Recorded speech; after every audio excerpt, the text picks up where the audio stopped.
Assalamualaikum warahmatullahi wabarakatuh.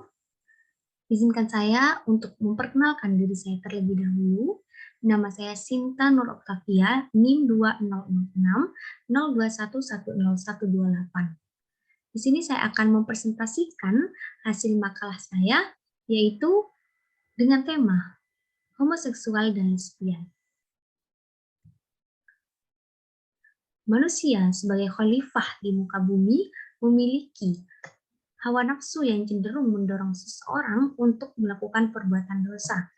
Jadi Allah Subhanahu wa taala menciptakan manusia adalah sebagai khalifah di muka bumi ini yang memiliki hawa nafsu yang cenderung mendorong seseorang untuk melakukan perbuatan dosa.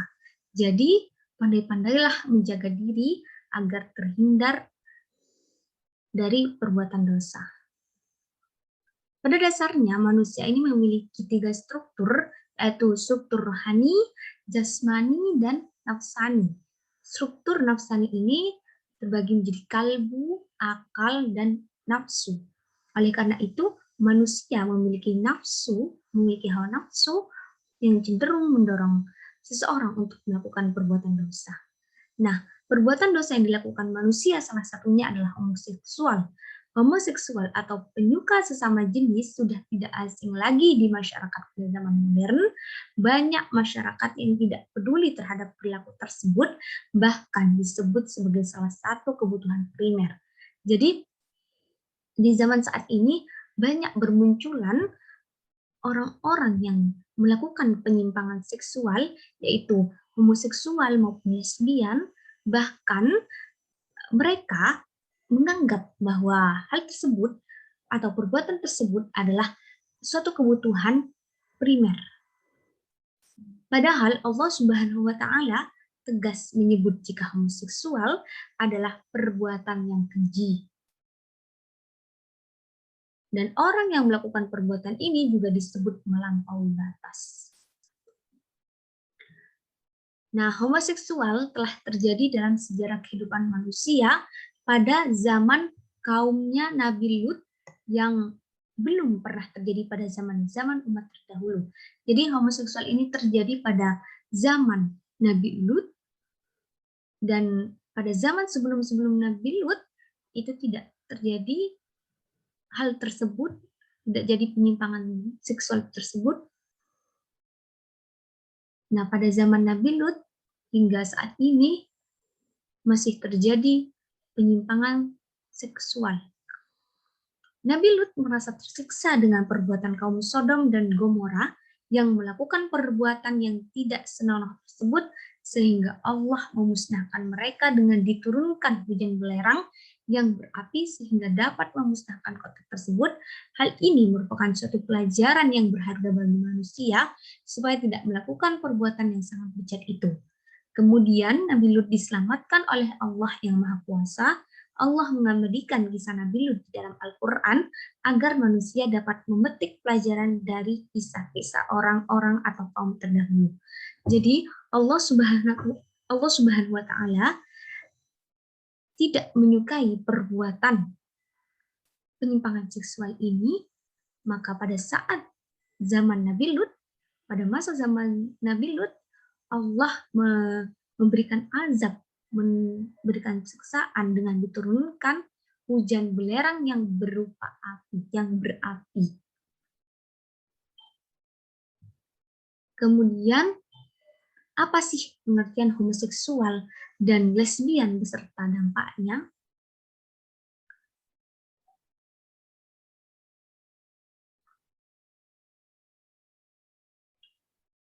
Nah, bisa kita lihat di gambar pada slide ini, ada pria dan pria, laki-laki sesama laki-laki yang saling berpegangan tangan. Jadi homoseksual ini adalah hubungan seksual antara orang-orang yang sama kelaminnya, baik sesama pria maupun sesama wanita. Namun biasanya istilah homoseks itu dipakai untuk seks antar pria, sedangkan lesbian atau female homoseks dipakai untuk seks antar wanita. Sedangkan heteroseks adalah lawan dari homoseks, jadi hubungan antara lawan jenis itu antara pria dan wanita itu disebut heteroseks. Nah, kemudian lesbi. Lesbi di dalam agama Islam disebut dengan al-sihaq, yakni aktivitas seks yang dilakukan oleh dua orang sesama jenis. Yang dimaksud sesama jenis tersebut yaitu perempuan yang melakukan hubungan seksual dengan sesama perempuan. Nah, sejak kapan sih adanya homoseks? Telah disinggung pada slide sebelumnya bahwa homoseks itu terjadi pada zaman Nabi Lut atau pada masa Nabi Lut. Homoseks dan lesbian telah dikenal sejak zaman Nabi Lut. Hanya saja meskipun kaum Lut telah dihancurkan oleh Allah beberapa abad yang lalu, kebiasaan mereka tetap ada di tengah kehidupan manusia hingga kini. Ini membuktikan bahwa siksaan terhadap kaum Lut tidak diambil sebagai pelajaran. Bahkan dewasa ini revolusi seks yang jauh dari kesatuan agama dan dianggap telah melampaui batas telah melanda dunia modern ini dengan sebebas-bebasnya tanpa tekanan sedikit pun. Jadi, homoseksual yang terjadi pada zaman Nabi Lut telah diberikan azab oleh Allah, telah diberikan sisaan oleh Allah dengan diturunkannya hujan belerang berapi. Namun pada masa saat ini masih banyak orang-orang yang melakukan penyimpangan seksual, melakukan homoseks maupun melakukan lesbian. Itu artinya mereka tidak atau belum mengambil pelajaran dari kisah Nabi Lut pada masa Nabi Lut.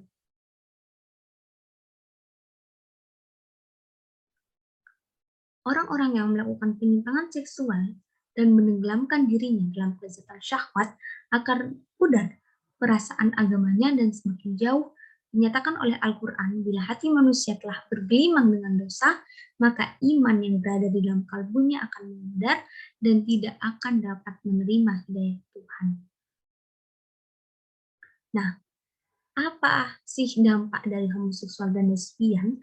Jadi, homoseksual dan lesbian ini, selain Allah Subhanahu wa Ta'ala melarangnya dan tidak menyukai perbuatan tersebut, homoseksual dan lesbian ini memiliki beberapa dampak, yaitu yang pertama hilangnya keberkahan hidup, yang kedua akan mendapat dosa dan azab dari Allah Subhanahu wa Ta'ala, yang ketiga dikhawatirkan juga muncul beberapa penyakit, contohnya penyakit HIV atau AIDS yang juga berdampak besar di masyarakat, atau herpes genital atau herpes kelamin.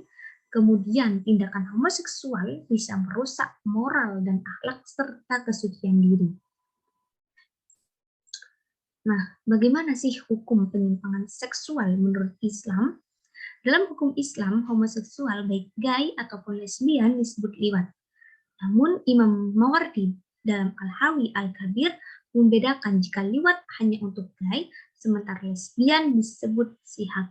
Perbuatan homoseksual disebut liwat karena perbuatan tersebut pernah dilakukan oleh kaum yang durhaka kepada seorang Nabi Lut alaihissalam. Kaum itu berdomisili di negeri Sodom, di sebelah timur Laut Mati atau di Yordania sekarang. Dan karena itu, di kalangan bangsa Barat yang beragama Kristen, perbuatan demikian disebut sodomi. Dalam menetapkan hukuman dalam Islam harus jelas. Jadi, Islam itu tidak sembarangan dalam menentukan hukuman. Salah satu contohnya yaitu menetapkan hukuman bagi pelaku homoseksual, yaitu melalui pengakuan dari pelaku homoseksual atau dengan para saksi yang melihat kejadian tersebut. Ulama kalangan Malikiyah, Syafi'iyah ini dan Hanafiyah, kalangan Malikiyah dan Syafi'iyah berpendapat bahwa saksi dalam homoseksual sama halnya dengan saksi dalam perkara zina, yaitu dengan mendatangkan 4 orang saksi laki-laki yang sudah dewasa lagi berakal tanpa adanya saksi dari perempuan.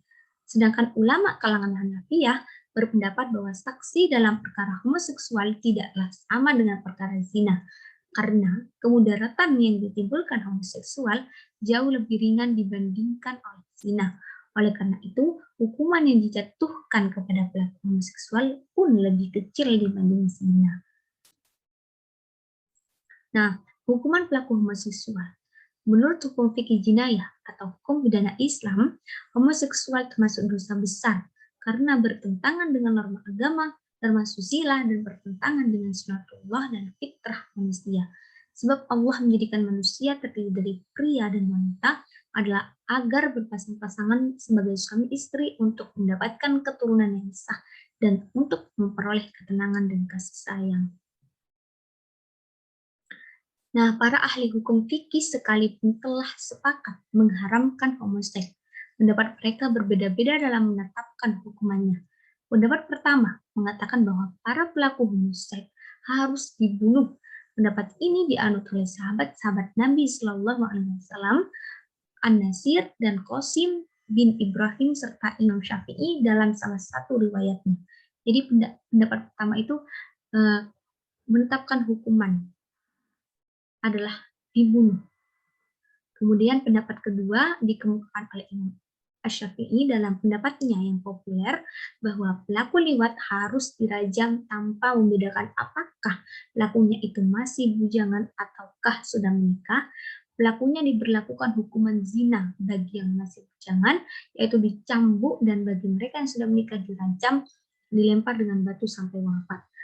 Berdasarkan argumentasi tersebut, bahwasannya perbuatan homoseks dalam bentuk liwat atau sodom itu termasuk dalam kategori perbuatan zina, dan di dalam Islam sangat dilarang berbuat zina. Jadi pendapat kedua itu hukumannya adalah seperti melakukan zina. Kemudian yang ketiga, pendapat ketiga menyatakan bahwa hukumannya diserahkan kepada penguasa. Pelaku homoseksual dijatuhi hukuman takzir. Pendapat ini dianut oleh Imam Abu Hanifah, Mu'ayyidillah, dan Al-Murtado. Keduanya ahli fikih Syiah dan Imam Syafi'i dalam riwayat yang lain. Penguasalah yang berhak menetapkan jenis hukumannya karena perbuatan tersebut tidak dapat dikategorikan ke dalam perbuatan zina, maka hukumannya pun tidak dapat disamakan dengan hukuman zina. Seperti itu. Kemudian yang selanjutnya adalah menurut Al-Munziri, Khalifah Abu Bakar dan Ali pernah menghukum mati terhadap pasangan homoseks. Pendapat kedua dari Al-Auza'i, Abu Yusuf, dan lain-lain, hukumannya disamakan dengan hukuman zina, yakni hukuman dera dan pengasina untuk yang belum kawin dan dirajam untuk pelaku yang sudah kawin. Jadi kemudian para ulama fikih sepakat mengharamkan homoseks selain berdasarkan Al-Quran dan hadis juga berdasarkan kaidah fikih. Hukuman pelaku lesbian. Begitu pula ulama fikih mengharamkan perbuatan lesbian berdasarkan hadis Nabi Shallallahu Alaihi Wasallam yang diriwayatkan oleh Muslim dari Abu Sa'id.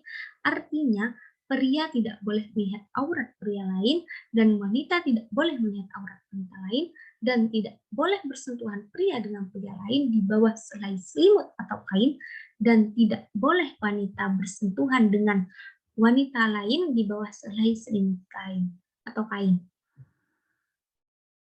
Nah, kemudian menurut Imam Malik, wanita yang melakukan persetubuhan sesama jenis kelamin atau yang disebut lesbi agar dijatuhi hukuman cambuk sebanyak 100 kali cambukan. Hal ini dikarenakan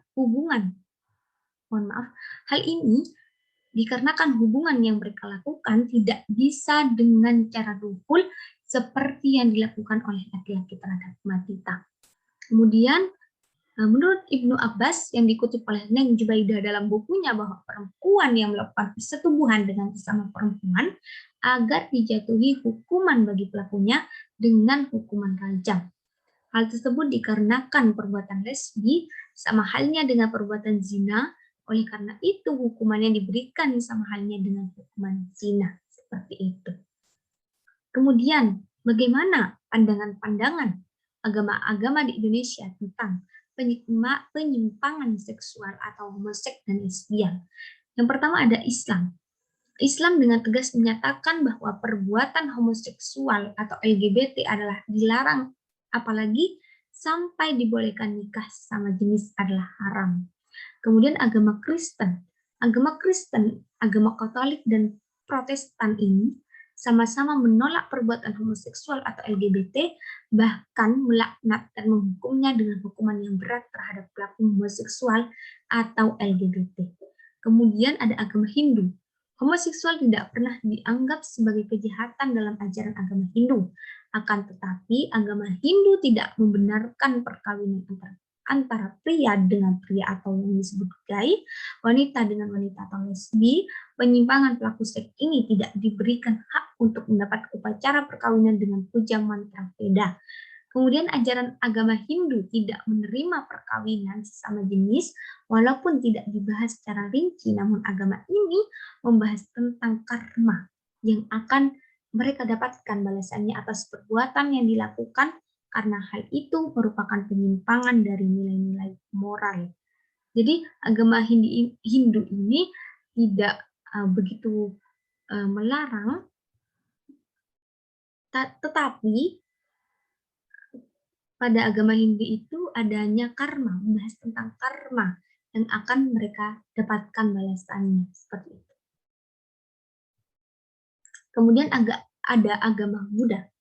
Ajaran Buddha tidak mengutuknya ataupun melarangnya serta menolak terhadap kaum homoseksual atau LGBT, karena agama Buddha tidak membicarakan secara terang tentang homoseksual atau LGBT, karena dalam khotbah Buddha tidak disampaikan secara tegas, namun dapat dipahami dalam ajaran Buddha, difahami dalam ajaran Buddha yang harus dijalankan oleh umat Buddha tentang Pancasila Buddhis 5 sila adalah: saya mengikuti aturan latihan untuk menahan diri dari pertama, membunuh makhluk hidup, kedua, mengambil apa yang tidak diberikan, tiga, penyimpangan seksual, empat, berkata bohong, lima, minuman obat yang mencandu, dan minuman keras. Dari poin ketiga ini dapat kita simpulkan yaitu penyimpangan seksual.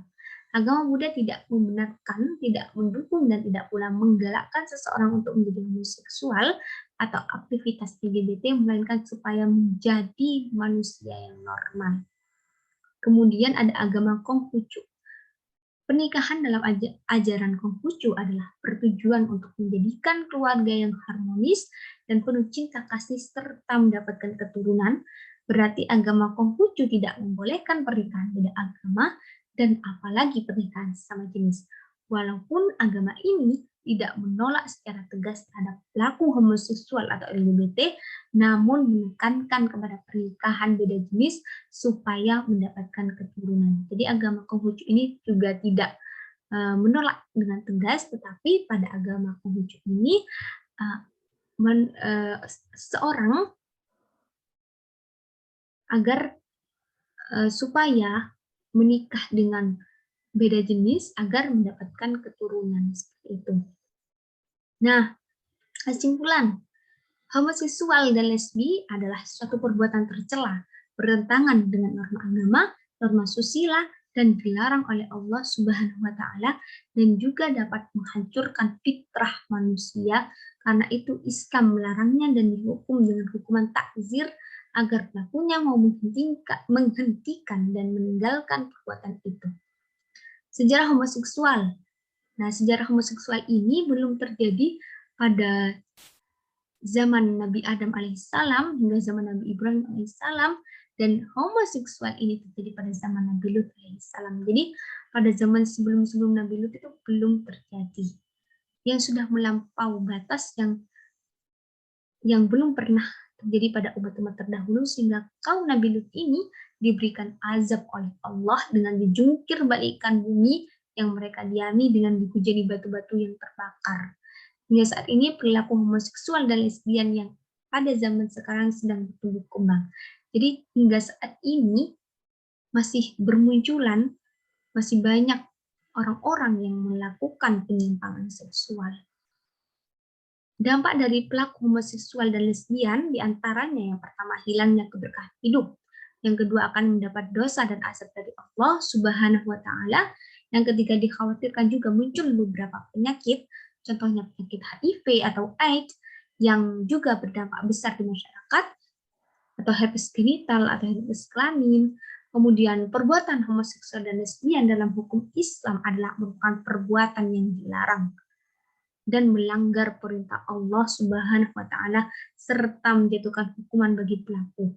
Para ulama dalam menetapkan hukuman pelaku homoseksual dan lesbian ke dalam beberapa bentuk hukuman, di antaranya beberapa hukuman tersebut yaitu hukum mati, had zina, dan ta'zir. Jadi para ulama itu berbeda-beda dalam menetapkan hukuman, tetapi para ulama itu sepakat untuk mengharamkan perbuatan homoseksual maupun lesbian. Agama-agama di Indonesia, baik Islam, Kristen, Katolik, dan Protestan, Hindu, Buddha, dan Konghucu, sama-sama menolak perilaku homoseksual dan lesbian, menolak pula pernikahan sesama sejenis. Baiklah, cukup sekian presentasi yang bisa saya sampaikan. Kurang lebihnya mohon maaf. Wabillahi taufiq wal hidayah. Wassalamualaikum warahmatullahi wabarakatuh.